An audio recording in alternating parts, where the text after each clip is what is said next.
Welcome to the fastest growing podcast in the history of the known universe. Happy to have everyone with us today. Going to be a fun show because AJ Hoffman's here. We got bowls to talk about. Actually made my first bowl bet last night on UTSA, so off to a good start. Oh boy. Don't get me started on that shit. I mean, were we on the opposite sides of that? I don't know. I bet UTSA -9 probably the day bowls were announced. Yeah. And it got all the way up to -13. I'm feeling great. And then day of the game, it just starts ticking down. Then it's like got all the way down below 8. Yeah, that's where I got it. And then you find out, oh, Frank Harris isn't playing. Yeah. Thanks for telling us. And then Jeff Traylor, that piece of garbage, is like, that was the best kept secret in San Antonio. No one knew that he wasn't playing. I hate you. Why would you? I mean, it ended up working out, but like, yeah, what a scumbag. Like, the fact that Frank Harris sat there at that table the day before the game and said, I can't wait to be out on that field one last time with my brothers. Knowing he wasn't going to play. It's gross. He was on the field. He just wasn't playing. Yeah, that sucked. But yeah. But I like their backup. I thought they had more talent and it would be fine. And unfortunately, it was because the rest of them seem to be taking it pretty seriously. And as you and I always talk a lot, so much of bowl games is how serious are you about it? I mean, how much do you want to be there? And it looked like they did. I'll tell you what, though, I like that little Marshall running back. If I'm scouting for my NFL teams, and I got lucky. So I got lucky that Frank Harris didn't play, and it didn't matter. The day before, when I had Old Dominion against Western Kentucky, I got the opposite of lucky, where it was 28-0 good guys, and I'm like, what a game! And then somehow they blew it. I mean, you talk about blew the whole game. Yeah, like, what the hell? Well, but if you're not going to cover, I'm glad you lose. I'm with you. Welcome in Chicken Dinner and Flip. So Monday was the birthday show. We did that over at Midtown Bar and Grill, and just kind of had random people drop on that were there, and it was kind of a fun show. But right at the end, Lawyer Dave was there, and he and I were talking Michigan football and legal advice and all kinds of stuff. And our friend Eva, the comedian, just walks up and full-on boob flashes me. Nice. And she posted my reaction on Facebook, and I couldn't get it to go on Twitter. But it was pretty classic me, just like, wow, that was all the boob. It's always nice. It's a good present. Yeah, so I'm still kind of recovering from Monday. It was a great time. We went over to Midtown Bar and Grill, did the show, and then went over to PJ's, and of course, everybody brought me alcohol, so I've been pretty well stocked since, but none of it's been touched until today. But how was Annie's? Today's the day, though. Today's the day. Oh yeah, we're gonna get back to cruising altitude, brother. Annie had a good birthday. All her family's here in town. So her brother from Alaska is down here. Her brother from Austin, and then her sister is in Seattle. They all came down here. And we went down to the Strip and got a rooftop reservation at Brewdog. Oh, and, nice. Yeah, just sat up there and drank some good beer and ate some good food. And it's one of the coolest views on the Strip now. It's like it's a very cool setup. So yeah, that's what we did. Nothing huge, but it was a good time. And then tomorrow, we've got a date. I'm taking her to one of those. She's always asked me to do it, and I always say no. So this time I was like, okay. One of those things where you get drunk and you paint something. Yeah. We're doing that tomorrow. So we'll see how it goes. She'll like that. That seems like right up her alley. So maybe not yours, but certainly right up hers. So right. Hey, we do what we must, right? That's it. This is why I live alone. Survive in advance, Fred. Survive in advance. Yeah, but otherwise, I was going to ask you about college basketball real quick because I know you get into that. It's been an interesting top 5. Really, I think there's about 10 teams could win this thing right now. Your thoughts on kind of where everybody is. I really, UH lost a key player in Arsenault in that A&M game. It seems like every year they lose a key player. Yeah. Yeah, It'd be because nice to see what they could do if they stayed healthy for a full season. But I mean, at least this time it's like a more of a depth player than one of their legit core five, but he's still a big time, part of what they do. For me, it's hard to say that Purdue's not the best team still. yeah, yeah, I know they lost that game at Northwestern, which it's not like Northwestern's great, but I think more often than not, they're going to win those types of games. And they've been out there with some of the other teams that we'd consider the top teams. They beat Tennessee. They beat Arizona last weekend. And yeah, before that, I would have said Arizona was that team. And Arizona they bounced right back yesterday and ended up smacking a pretty good Alabama team.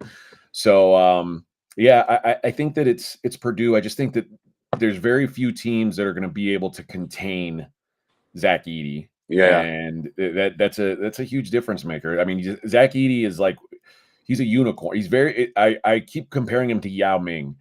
Like guys who are that big aren't supposed to be able to shoot free throws. yeah, So it frustrates these college kids that they can't just hack him and put him on the line and like he's money at the free throw line. So and then before yesterday, I would have said probably UConn is right in that conversation too. But man, you talk about and I'm not surprised that they lost at Seton Hall. I think any road game in the Big East is going to be very tough. But the fact that they got blown out at Seton Hall was a little alarming, and the fact that they've played 2 road games this season and lost both of them, not ideal for UConn. But yeah, I think you're right. I think there's 10, 12 teams that look like they could make something happen. I think Houston's right there in the mix with them. So, but that's probably the top 4 right now in some order is Purdue, Arizona, Houston, and UConn. yeah. I would. I'm with you on Purdue and Arizona. I think both those teams. It's just it's just going to be how the tournament draws. But everybody's going to have a bad game. I mean that For happens, sure. and especially when you're that highly rated, everybody gives you their A game, and we see that all the time. And so if you're not 100%, and geez, a kid for A&M in the second half against couldn't miss, No. and that's how you lose games, right? If somebody goes off like that. So, but I'm with you on Purdue. I always get fooled by them every year. Purdue and Tennessee, every year. Well, I mean, yeah, Purdue can't win the title because they're Purdue, but I still think they're one of if we're talking regular season, they're still one of the best teams for sure. Yeah, so they're getting the President's Trophy, is what you're telling That's me. right. Yeah, yeah. All right. Do you want to do college first, or you want to do NFL? What do you got? Dealer's choice, Freddie. I'm down for whatever. Let's look at some of the college football bowl games because All right. I mean there's some intriguing ones, and again, and AJ and I've talked about this for years.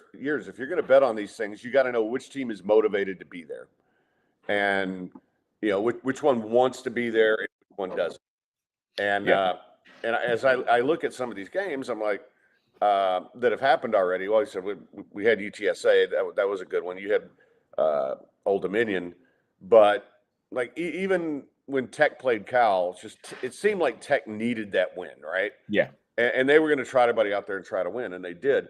So who's left that you could see that with as we move forward over the next few days? Like I think I'm surprised Syracuse is even in a bowl game, to be honest with you. I kind of like South Florida here. I mean, these are 2 pretty bad teams in this game tonight, and like Syracuse has a whole new coaching staff. I've got no idea what they're going to look like. Garrett Schrader, their quarterback's not going to play, so it's not that he's anything special, but this South Florida team is like one of the 4 or 5 worst defensive teams in the country. So if you had a semblance of offense, you could probably make something happen. Meanwhile, as good as Byron Brown is at quarterback for South Florida, like the only reason Syracuse is in a bowl game is because they're solid on defense. Like it feels like one team who's going to be trying to figure out offense without their quarterback under new coaches against a bad defense. Right. And then they're taking on an offense that is seeing a much better defense than what they're accustomed to. So I think I like the under in this game, but I don't really have a good feel for the side. I think these are both 2 pretty bad teams. So Yeah. I'll probably just look at the under.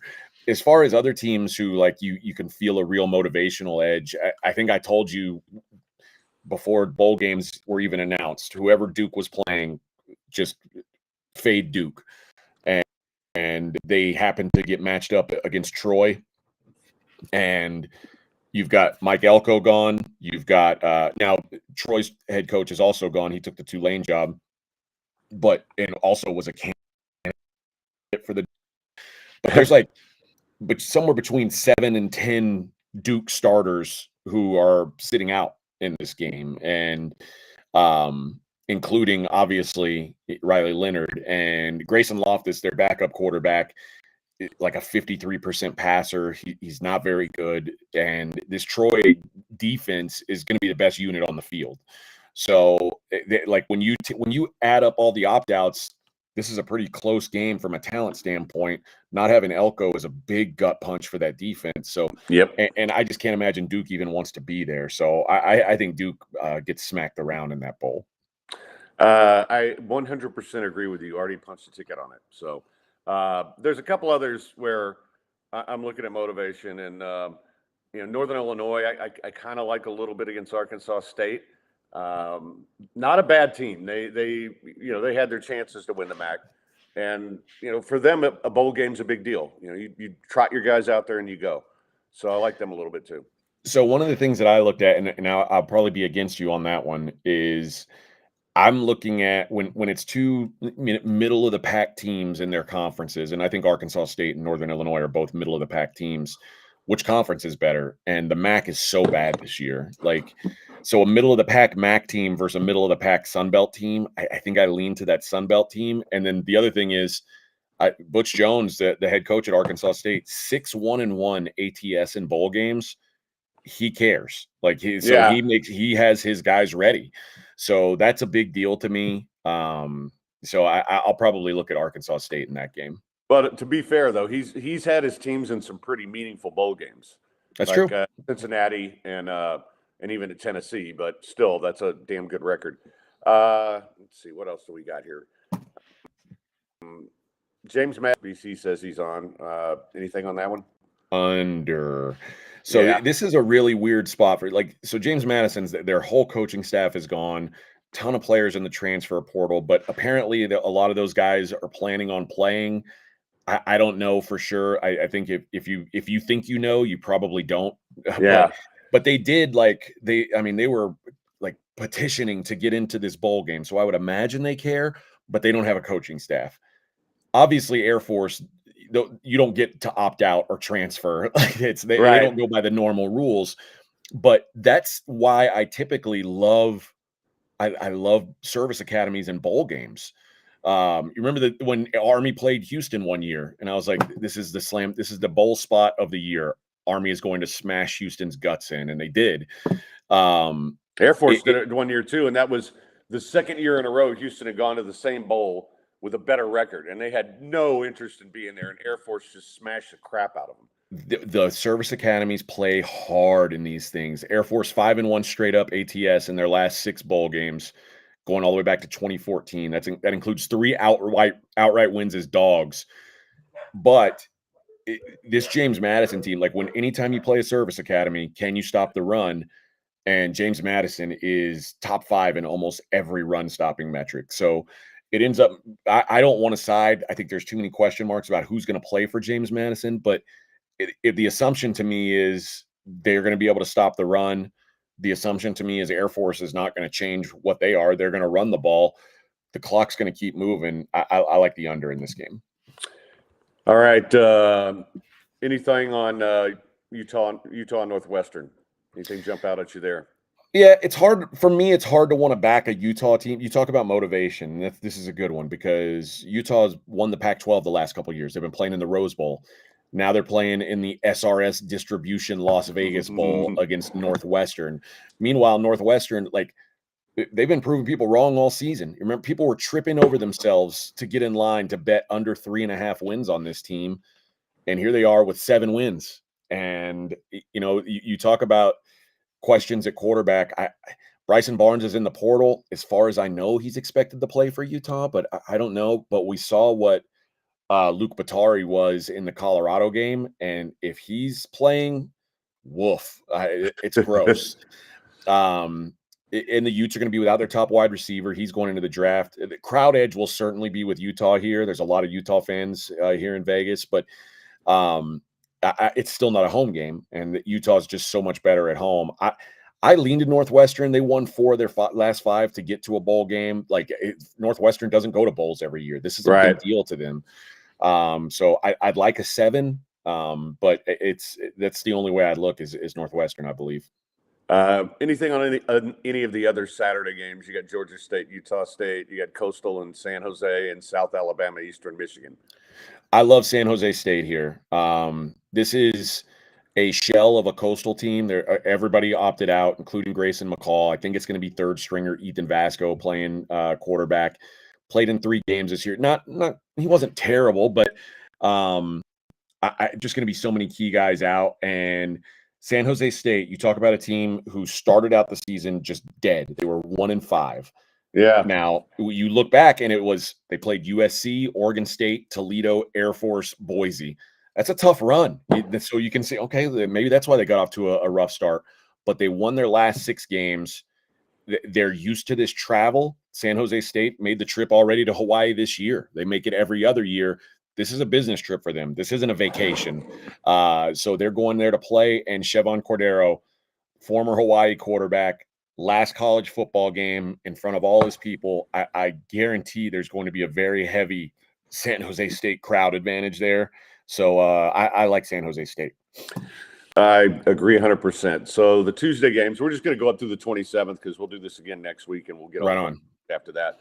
But Bowling Green, Minnesota, Texas State Rice, and Kansas UNLV. I'm interested in Texas State against Rice. Yeah, listen, Rice has made me a lot of money this year. Me too. But that was with JT Daniels, and I think it's a big deal that he's out. I think over is the way to look.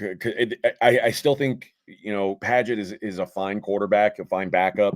I think both these teams are going to score. Both of them aren't very good defenses. Texas State, you want to play overs anyway, but their defense is pretty rough. So I think if Rice can do anything, this should shoot over. And I kind of think the same thing about the Kansas UNLV game. I think this is just a high-scoring game. UNLV's bad their last game was rough on defense. Yeah. Kansas is going to score, but this UNLV offense is legit, man. So I think both of those are high-scoring games. The other game, I think, is the opposite. I think Minnesota and Bowling Green is one of the ugliest games of the year. Minnesota's already a bad offense, and they might be down to a third-string quarterback. PJ Fleck is going to keep his guys defensively sharp, but this is a bad team. Minnesota got in at 5-7 because they made good grades. This is just a really gross bowl. I don't want to back anybody here, so I would just look at the under. 39.5 just feels like an under. Moving on to the 27th, I like Virginia Tech against Tulane with all the changes at Tulane. I mean, they're a good team, but I think you're getting value on Virginia Tech here. I think so too, and I never thought that this whole season I've said this Tulane team is not the team that you saw a year ago, and they're just not as good. And now with the coaching shift, I agree with you. I tend to lean toward Tech. North Carolina, West Virginia. Man, are we sure that North Carolina's quarterback's going to play? Because no, he's not playing. Drake May's out. Okay. I bet West Virginia -3 early and said this. I'm taking a position here, and if Drake May plays, I'll find a way to get some back on North Carolina.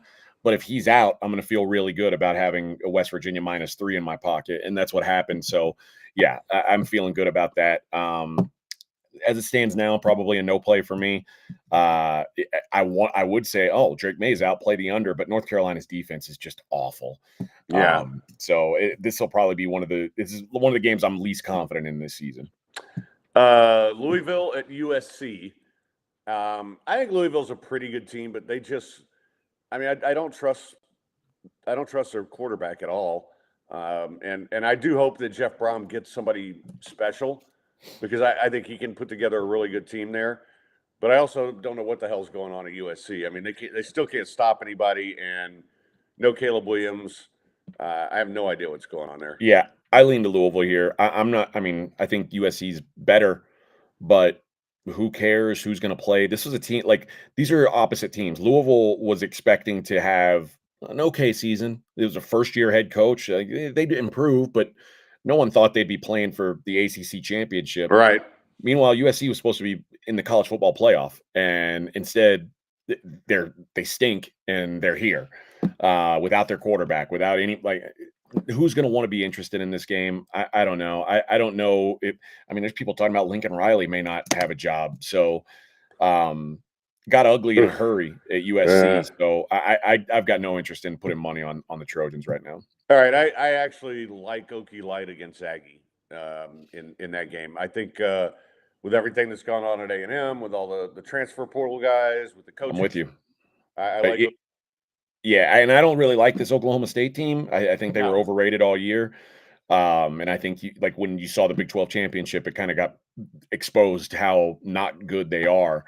But I think what you said is I mean, who's excited to be there for this game? Everybody who's worth a damn is already transferred out.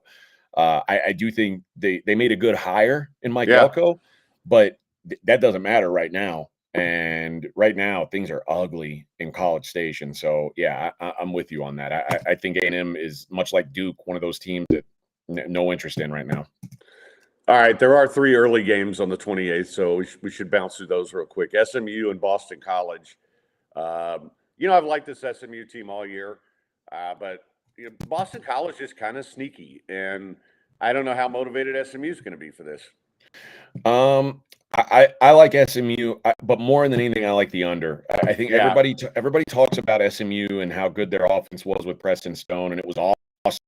But SMU's a legit defense, man. They shut down, and I don't think Boston College's offense is against them. So I think this is going to be a rock fight type of game. SMU without starting quarterback against a Boston College team that's has a running quarterback when best, that's what's happening. So I think SMU puts the clamps on them. I think it's a low scoring game. Boston College is gritty, and they'll hang around in a game, but I like that bet. Rutgers at Miami. Miami's been overrated all year too. That's another one. I don't know. I don't know if Rutgers is any good, but they are well coached. That's one thing you can say. They are better coached than Miami. But Miami sort of feels like one of those teams that had high expectations, didn't even come close to them. Not the kind of and plus Miami going up to New York to play in a bowl game, probably in the snow. Yeah, that doesn't seem like a recipe for success. No. And then NC State, Kansas State. Kansas State was, they had their moments, and I think their season kind of turned when they lost that Missouri game. Yeah, when the fat kicker hit the ball 61 yards. Yeah, but I mean they're a solid football team. I think they're better than NC State. But again, I don't know the motivation for these guys. I need to read up on it more. Yeah, same with me. I haven't really dug into this game enough to see who all's in and out at this point. That I'm like you. I think the games that are closer, I'm heavy on, and then the ones that are down the road, except for the final couple games, right? Which were the first ones that I handicapped. I'm still a little iffy on who's going to play, who's not. But my general thought is, yeah, Kansas State's better. But again, I'll have to see who's in, out, who's motivated, who's not. All right, I want to welcome in B. Hannon. I want to welcome in Decking the Halls, Take Back Our Country. Welcome in, guys. Glad to have you. Real quickly, I need to tell you about Piper's Plumbing. This is one of our new sponsors. They are fantastic. And if you need everybody needs a plumber at some point, right? I mean, they can't go. Everybody poops. Yeah, and sometimes it backs up. And that's what you need Piper's Plumbing for. 832-632-2583. And these guys are reliable. They do a fantastic job. They're based down in the League City area, but give them a call because they do a lot of stuff. And it doesn't matter. You got faucet problems, garbage disposal, gas line, sewer main, whatever. And they use top quality products. They do a fantastic job. And Joseph and his crew are they're just the best. So you shouldn't worry about getting a good plumber anymore. You should just call 832-632-2583 for Piper's Plumbing. All right, we can jump to the NFL now. I want your thoughts first, though, on the Texans. I mean, go in and get a nice win at Tennessee with Pop Gun Case playing quarterback, and defensively, that was about as good a showing as you could ask for. Yeah, especially given the givens of who was playing and who wasn't. Yeah, no I Will just don't know. Anderson out there. Yeah, Right. I just don't know how sustainable it is, and I'm still I think the Texans are going to struggle again this week. Case Keenum just looked bad, and last week he looked bad against the Titans defense, which was missing Simmons, was missing Tart, and just stink to begin with. And now they're playing the Browns. Yeah, the Browns don't stink. No, they're playing the best defense in the league now.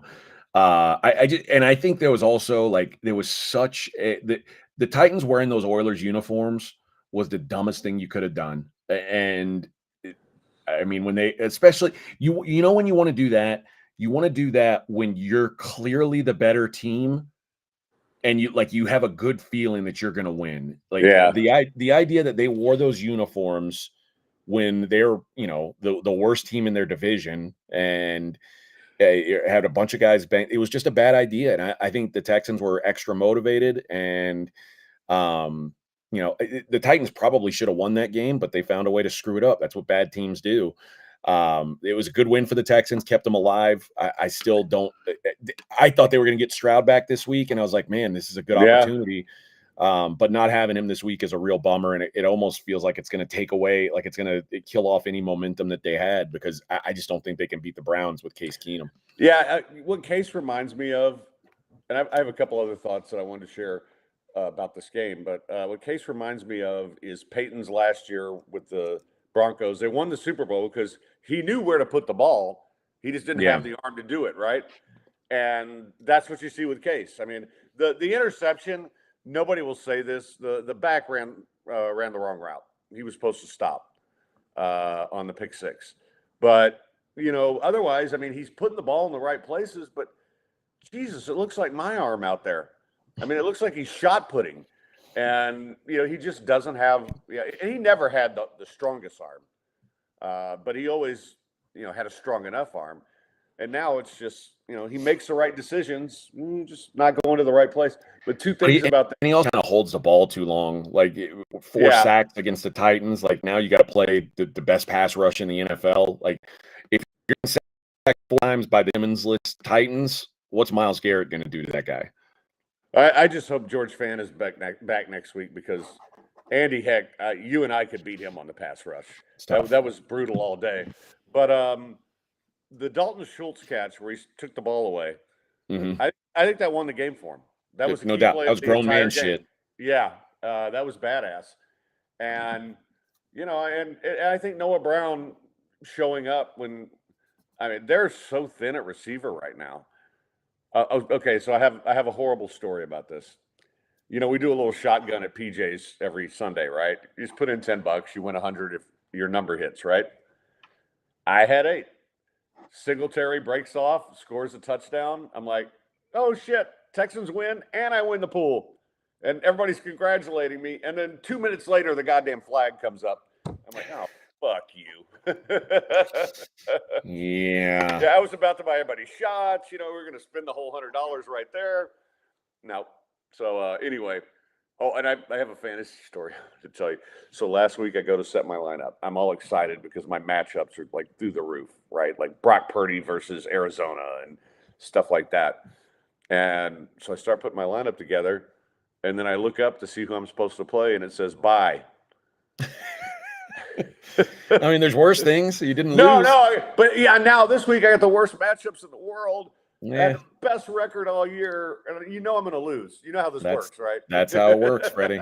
You've been there before. Oh yeah, many times. But just like marriage, it's always a failure for me.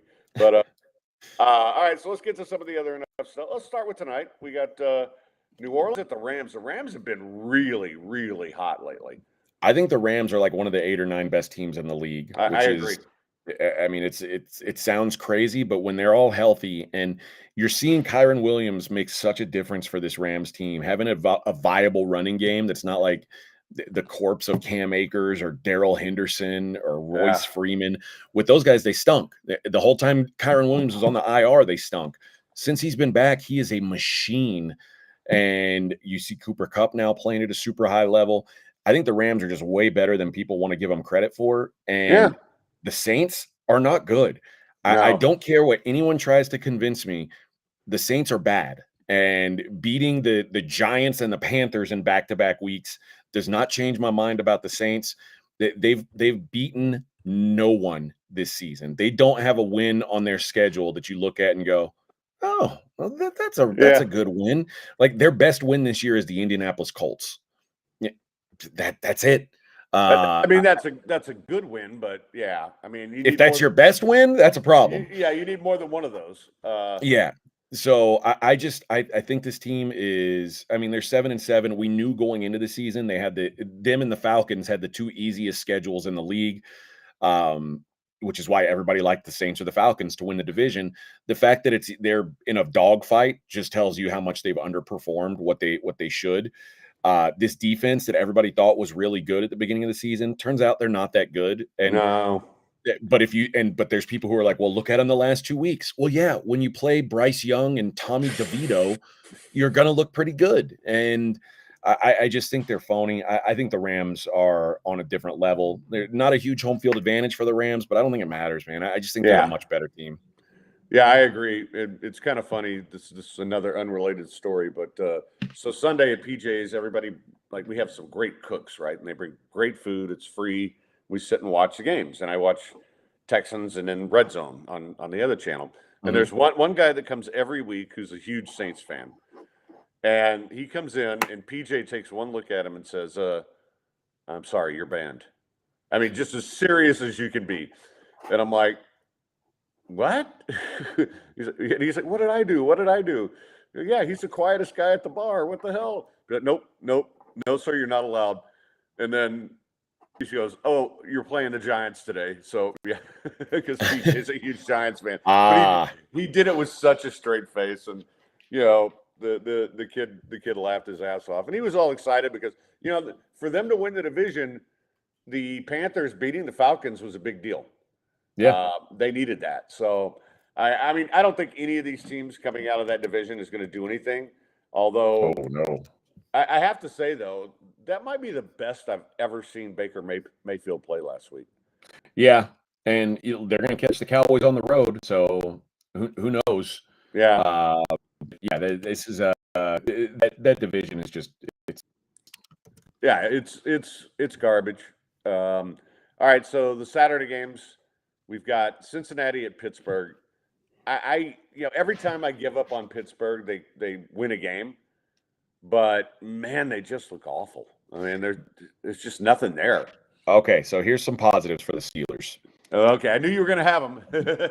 Mitch Trubisky's not playing. That's good. Probably going to be Mason Rudolph.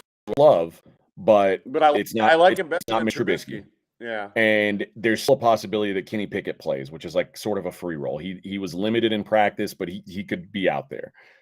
The other thing is there's some injuries that are pushing me to like Pittsburgh here. The first one's Jamar Chase, obviously, not having him on the field. That lets everybody shift their best coverage to Higgins, and Boyd has been just a ghost this season. So I don't know where the production comes from when Higgins isn't out there, or excuse me, when Jamar Chase isn't out there. The other injury that I think is an even bigger deal, but obviously to a lesser known player, is DJ Reader. This is already a team that is 29th against the run. Yeah. And now you're without your nose tackle, your best run stopper. I think Pittsburgh can run the ball against these guys. And since he was very lucky to beat Jacksonville, like it took Trevor Lawrence getting hurt and then the Jags missing a field goal for them to beat Jacksonville. Yeah. And then they were even luckier to beat the Vikings last week. It took everything going right for them to win that game. And we've got Mike Tomlin as a dog at home in division. This is where Mike Tomlin just dominates. So it's Steelers or pass for me. I love it because and I don't know how many times we've had this conversation about the Steelers, but it's like all I need is that little push here, and I agree with you because and especially and I like Jake Browning, but he's not a great quarterback. I mean, it's just he's fine. is all. Bills at the Chargers. Can we go ahead and just throw the funeral shroud on the Chargers and just say we're done with them? Yes, but I had some real regret. I was texting Scott on Sunday night, and I was like, God, I might have to bet the Chargers against the Bills here. The number came out, and then it got pushed all the way up to 14. Yeah. I was like, oh my gosh, I'm gonna have to do it. And I didn't do it. And then the next morning I woke up and it was like 12 and a half. I was like, oh, well, missed my window here. But if this game were in Buffalo, I would give 14 in a heartbeat. But oh yeah, this is not. I mean, their home and road splits are so friggin' way off. So the Chargers, what they did last week was they made a statement that they didn't want Brandon Staley there anymore. They quit in the middle of the game. They quit, and now he's gone. Do they get that new head coach bounce? I don't know. But if there's ever a time for the Bills to take a breath, this has got to be it. Their last 3 games at the Eagles, at the Chiefs, home against Dallas, all of them had a feel like they have to win. And it still feels like they have to win, but having to win by 2 touchdowns are different things. I think the Bills want to get out as quickly and as healthy as possible, get back home and prep for the last 2 games against division opponents. I don't know. Easton Stick's stat line looks a lot better than what he actually played against the Raiders. yeah. But I think the Bills, what we saw against the Cowboys is they're going to run the ball. They want to run the ball right now, and they want to save Josh Allen for the playoffs. And the Cowboys let them do that last week. I think they're going to run as much as possible against the Chargers because they're not going to run Josh Allen against the Chargers. No. They're just going to go out there and try to get things done and get out of Dodge. Do you ever think you'd see the Bills run for 250 plus and win a football game? It's been a while. Yeah, it's like Thurman Thomas days. Yeah. Of course, they were also throwing for 400 while he was doing that. Yeah, that team was pretty good. Yeah. They were often the second best team in the league. Yeah, well, they should have won against the Giants. Goddamn Scott Norwood. Concur. Indianapolis at Atlanta. I think this Colts team is maybe better than we give them credit for, but Atlanta is really good at home, and they suck on the road, but they find ways to win at home. Yeah, I don't know what the Colts are. I really don't. What I do know is it looks like Pittman's going to play. It looks like Jonathan Taylor's going to play. Those things make me like the Colts a little bit more. To me, the Taylor Heineke, Desmond Ridder thing, like starting Ridder, then benching him for Heineke, then playing 2 games, then bringing back Ridder, now benching him again. It just reeks of desperation. Yeah. So it makes me not want to back. And I think Arthur Smith knows he's on the chopping block. But if desperation makes you start using the 3 top 10 picks that you've drafted on offense, like maybe that's a good thing. Right. I don't have a great feel for this game, but I would like to see them. I would like to see them start using those guys. Seattle at Tennessee. I loved Seattle at home last week, but I don't know who's going to play quarterback for Tennessee, so I'm probably staying away. But I would like the Titans here if I thought it was going to be Tannehill or Will Levis, who I hate anyway. But noon game. Seattle coming off a big win over the Eagles. It screams Tennessee to me, but I just got to see what they're doing at quarterback. I'm with you. I wouldn't make a play on this until I know who's playing quarterback. Right. But here's the other thing. Tennessee got eliminated from the playoffs last week. Yep. And RJ talks about this all the time, this term dream crusher. So do I think Tennessee, like Vrabel doesn't strike me as the kind of guy who's just going to roll over and die. But on the contrary, Seattle won a game that they weren't supposed to win. Right. They upset the Eagles. I think and now suddenly they're not out of it. It felt like if they lost to the Eagles, they were out of it. Now it feels like they've kind of got new life. I kind of tend to want to ride that momentum. And if Levis doesn't play or if he's hobbled, it minimizes Seattle's biggest defensive weakness, which is the secondary. Right. And it minimizes the Titans' biggest offensive strength, which is DeAndre Hopkins. And then the Titans are still beat up on the defensive front. Simmons is still hurt. I mentioned earlier they released Hart just that's their best run stopper. I just don't know. I don't know what the mindset is in Tennessee. I don't know what, like when they released Kevin Byard a month or so ago, I was like, what are they doing? When they traded him, that was stupid. Yeah, it's like it just doesn't feel like they're in. One of your best defensive players, and you're giving him away for a warm bucket of spit. Yeah, so it's hard for me to track what these guys are trying to do. Well, I will say this: Pete Carroll will watch the tape last week and see what the Texans did to stop Hopkins, and I mean, Henry maybe had the worst game of his career, and so he'll do the same stuff. He'll figure out what they did. So I may be with you on that. It's just like it's one of those that I just wonder. I worry about the Seahawks coming off that kind of a big win at home and then having to go on the road. Detroit at Minnesota. I actually think this one's a little interesting. I like the Vikings here, plus a full 3, or more. So a lot of my handicap here goes into Jared Goff against the blitz, and that is his bugaboo. The only thing worse than Jared Goff against a blitz is Jared Goff outside against a blitz. But these defenses have gone in opposite directions. The Vikings are the 5th best defense in DVOA. It's Cleveland, Baltimore, Jets, Vikings. They're the only teams that are top 10 against the pass and the run. And they blitz at the highest rate in the league by far. Flores is a blitz guy. Jared Goff, if you go to PFF, when he is not blitzed, he is the number 1 quarterback in the league. When he is blitzed, he is the 29th graded quarterback in the league. And I said, let me go back in time. Let me see the last couple times that Flores has gone up against Goff.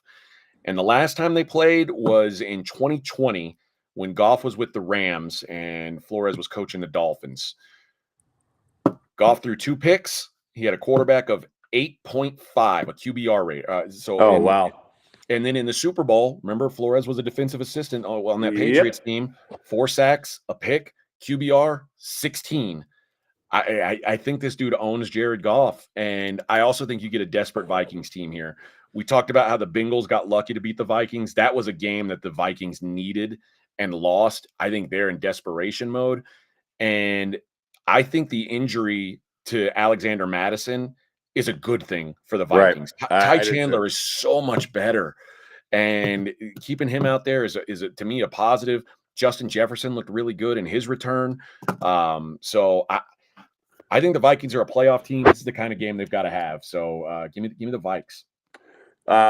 Commanders at the Jets. I think this is a bounce back spot for the Jets. I think they were just up against it last week. They're better at home. Washington just they're so inconsistent. I like Sam Howell better than anything that the Jets have at quarterback, but I do like the Jets in this spot. And that's one of the questions I've got is Sam Howell playing? I don't know. It may be Jacoby Brissett. I don't really know. I don't have a good feel for this game. What I do know is Washington is right there with Arizona as the worst defense in the league. Yep. And their lines that the Jets defense is starting to get tired of carrying the load. Yeah. They gave up points last week to the Dolphins. They were missing 3 starters on the O-line.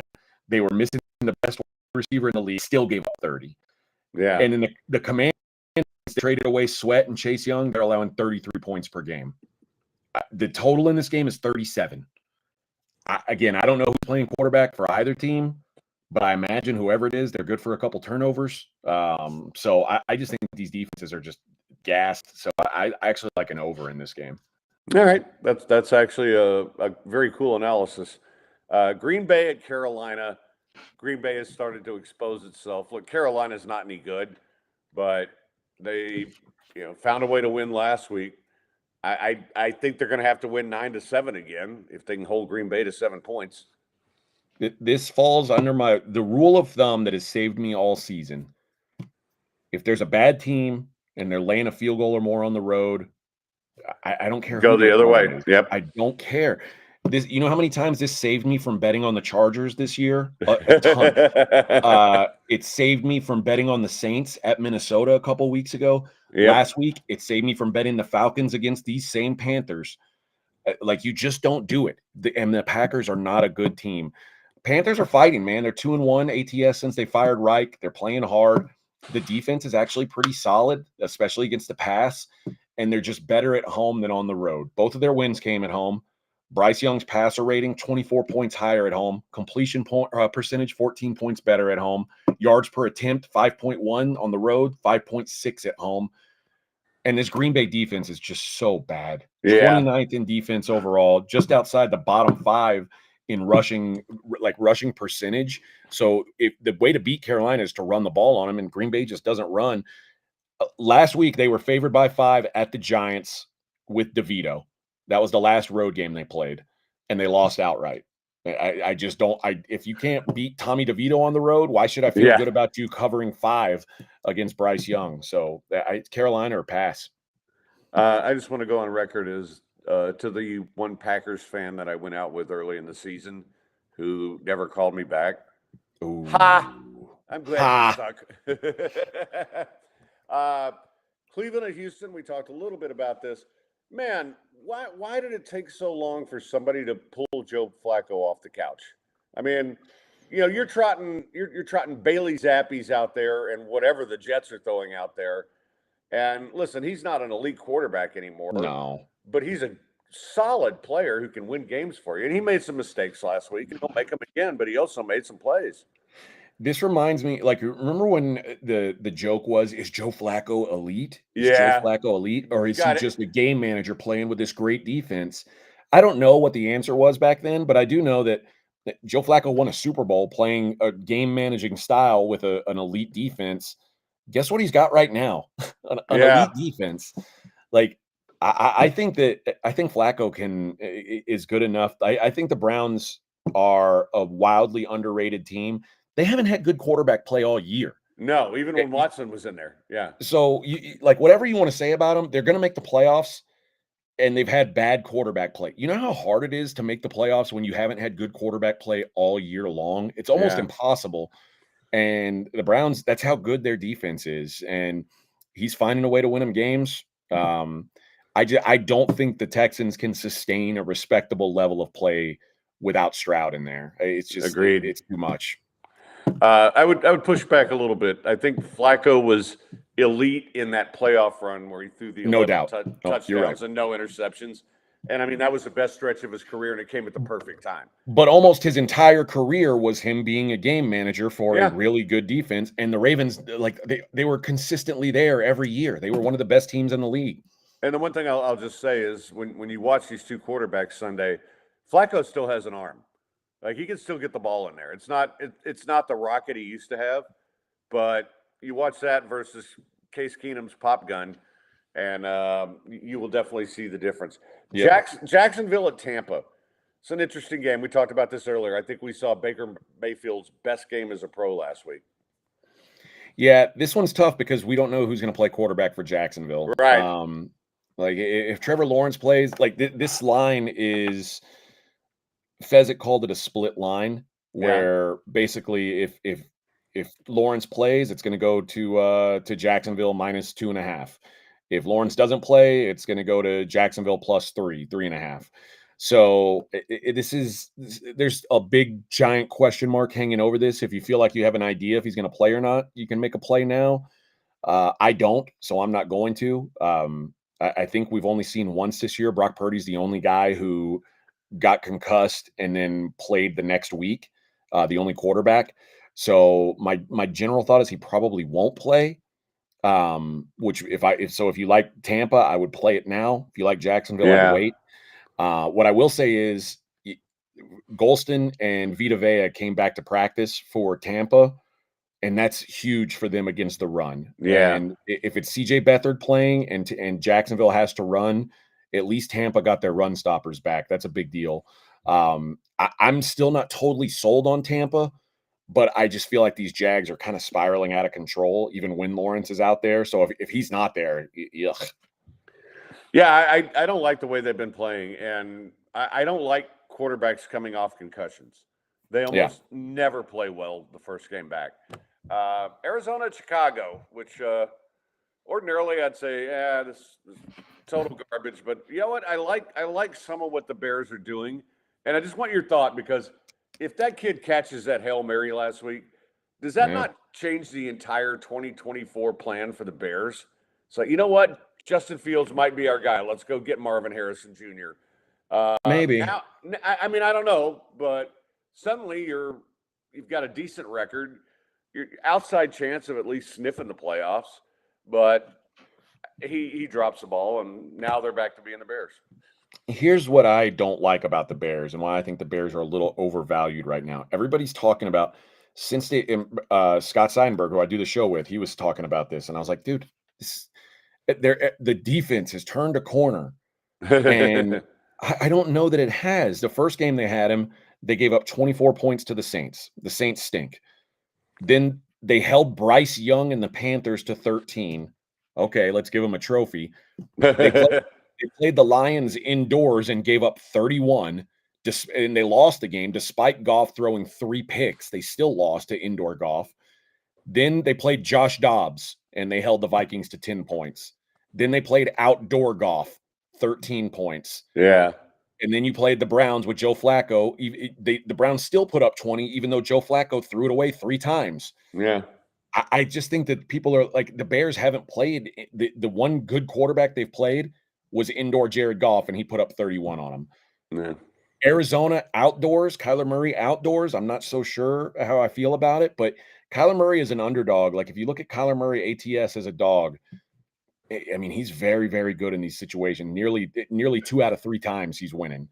The worry is, I mean, the Bears are going to be able to run the ball at will. It's just a lean to me for the Cardinals, but I do think that the Bears are overvalued in the market right now. Well, Tiny Kyler still has you blocked, so He does. Dallas at Miami. I think these are the same teams. I think they beat up on cripples, and when they play a good team, they're just not good enough. So to me, I don't have a feel for this because, like I said, I think you could flip the uniforms and they'd be the same team. Now, if Tyreek Hill plays, I like Miami, but not by much. Yeah, so this is another one that Scott and I were kind of disagreeing on yesterday, and he was talking about the Cowboys and how they hardly beat anybody who's got a winning record. They just don't beat anybody good. And I said, well, have you looked at the Dolphins? The best record for a team that the Dolphins have beat is 7-7. They beat the Denver Broncos. That's their best win. They have, and he was like, well, I mean, who have they played? And I was like, well, they played 3 teams with a winning record. They played the Bills and lost by 28. They played the Eagles, lost by 14.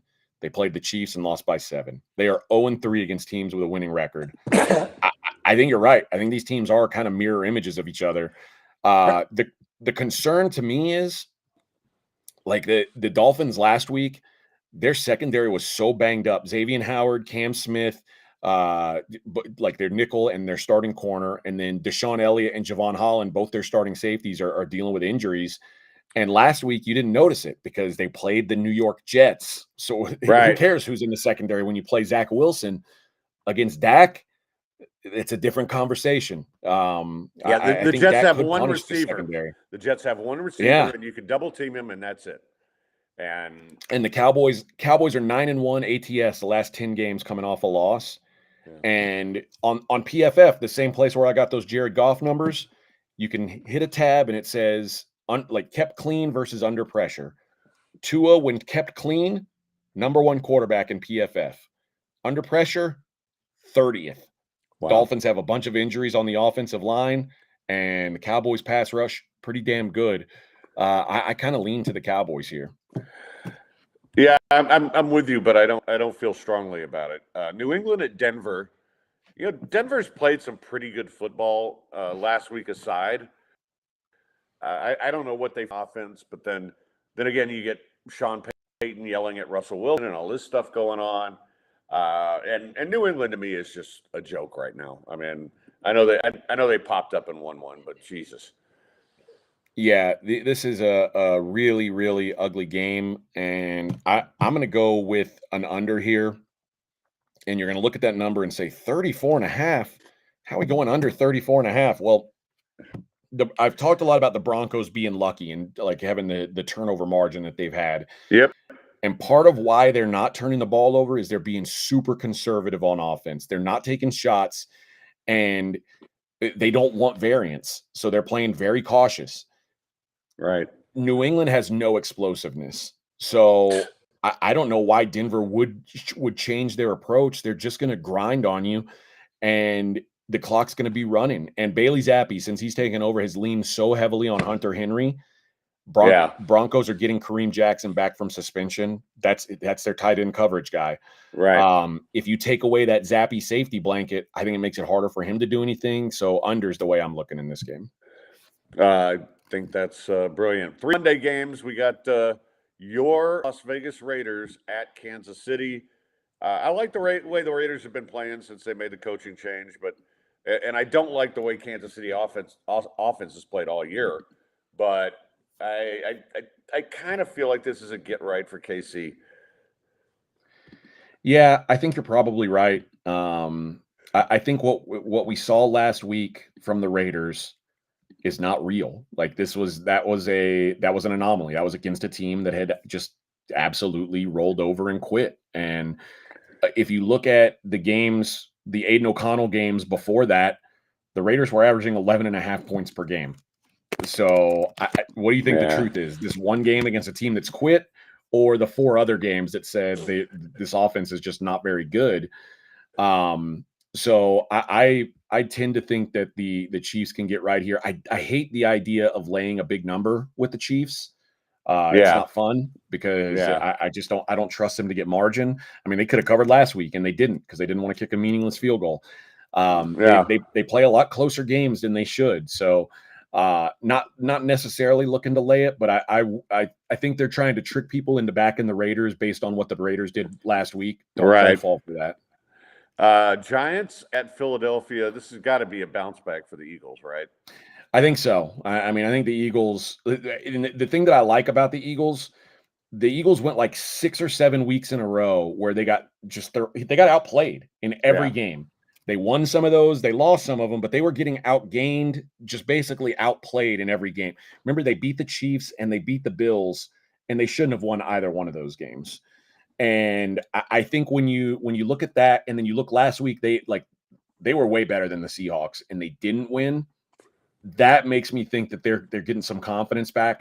And the Giants, I mean, we saw this is what DeVito is. He's a scrub. We knew he was a scrub when he played in college, and he's a scrub. So I'm going to say that against this Chiefs defense, he's going to do nothing. So I like the Chiefs or nothing here.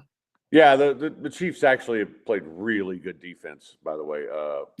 And Baltimore, San Francisco, best game of the week, without a doubt. These are the 2 best teams, in my opinion. It's probably a Super Bowl preview. I like Baltimore slightly better as a team, but I like them better on a neutral field when they're playing in the Super Bowl. Yeah, I still think 5.5 is just too many. Lamar, we've talked about it before. Lamar against the NFC, 19-1 straight up.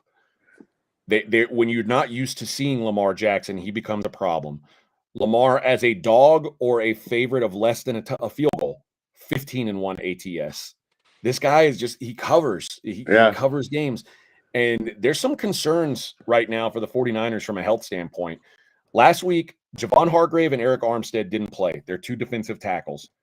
The Cardinals ran for 234 yards. The Cardinals, 7.8 yards per carry from the Cardinals. And they're all the Niners are also banged up in the secondary. Lenore's dealing with some busted ribs. I've been saying all year long, these are the 2 best teams. I don't think that the number can be this wide. This number says San Francisco is 4 points better than the next best team in the league. I can't get to that. I even in San Francisco. So I'll back the Ravens, but I also think this total's too low. Like I said, the Niners banged up on defense. I don't think anybody's slowing down this Niners offense. It's a juggernaut. Right. Number set at 47. It feels like there can be a lot of points scored here. I still think the Niners win. I think they win by a field goal. But I saw yesterday the Ravens saying they felt disrespected as underdogs, and I mean I think that's kind of some locker room talk. Like you just want to, like, you hype your guys up. you're obviously you're going to be underdogs on the road at the best team in the league. But I do think the line is a little bit disrespectful. I think this probably should have been 3.5. And Yeah.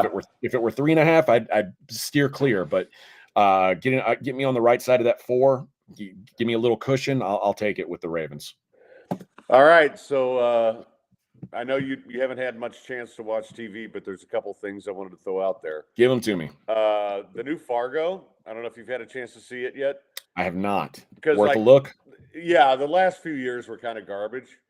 This one's really ever good. Since that fucking spaceship showed up. I'm just like, oh. Well, there's one thing in this one that wasn't quite as bad as a spaceship, but I'm like, are you fucking kidding me?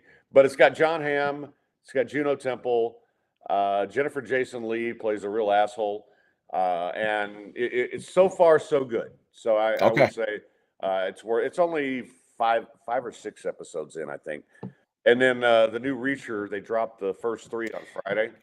So I haven't watched season 1, and I've had a bunch of people tell me I'd like it, so I'm going to check out season 1, and then I'll try and catch up. Well, the one thing I would say about it, season 1 and the new one, the movies, Tom Cruise was a midget, right? And that's part of what Jack Reacher was. He was a giant. And it was always kind of off-putting. I think Tom Cruise did an okay job, don't get me wrong. But part of the character was this guy was a beast. And the guy playing him now, plus he's a little autistic. He's a little on the spectrum. Mm-hmm. I thought season 1 was fantastic. And so far, season 2 has just been great. All right. So I would highly recommend both of them. And they're a quick watch because even the novels were quick reads, right? They didn't overburden you with stuff. But so those 2 I've been watching, and I love them both. And if you haven't watched Follow the House of Usher yet, that needs to be on your list. Not watching that either. Yeah. I listen, when football ends, I'm gonna have a lot of time on my hands, Freddie. Well, I know that, but now you're gonna have college basketball too. So. That's true. Yeah. Anyway, brother, thanks so much. Great job as always. Appreciate you coming on and sharing the knowledge with the people. And have a great Christmas. And give Annie and the kids a hug for me, man. I miss you guys. I'm gonna try to get out there and really soon, but. Just appreciate you being on, and always love talking with you, man. Whether it's glad to do it, or man. Whatever. Love you, Freddie. Merry too, Christmas, and I'll talk to you soon. All right, man. Sounds good. Okay, guys, I want to thank all of you for showing up today. We had some big numbers on the Twitch for a while there. Listen, love all you guys. I appreciate you so much, and thanks for listening. Thanks for letting us, do our betting garbage. And just have fun.